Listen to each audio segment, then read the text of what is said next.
There are days, blurred by routine and swollen with obligation, when we forget what we believe, not because we disown it, but because the minutes demand too much and the world speaks too loud.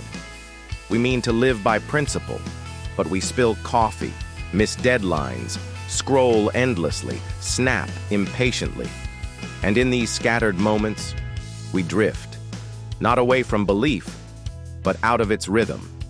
It is one thing to speak values with conviction, another to remember them at 7:42 in the morning when your child won't put on their shoes, another still when someone cuts you off in traffic or your inbox blooms with expectation. But belief, true belief, is not a banner to wave. It is a rhythm to walk.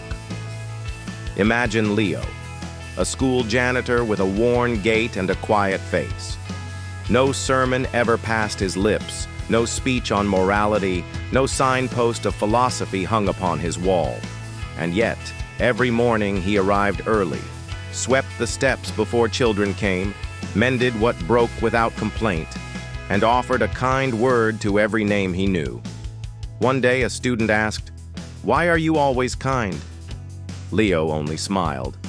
"I decided a long time ago I didn't want to carry sharp things in my heart." He had become the living answer. Not by speaking, but by doing.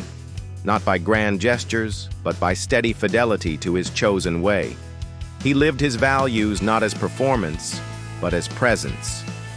This, dear listener, is the quiet triumph. To walk in such a way that your feet remember what your mind forgets. To so integrate virtue into your gestures, your glances, your breath, that others feel your belief before you ever speak it. For life will always get in the way. It must. But let belief not be a costume for quiet hours, then discarded at the gates of stress.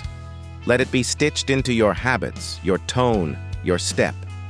To live well is not to always remember, but to return, again and again, to who you have chosen to be. In the next and final lesson, we will speak of the costliest fidelity, when staying true to your beliefs asks you to let go of what you thought you needed to survive.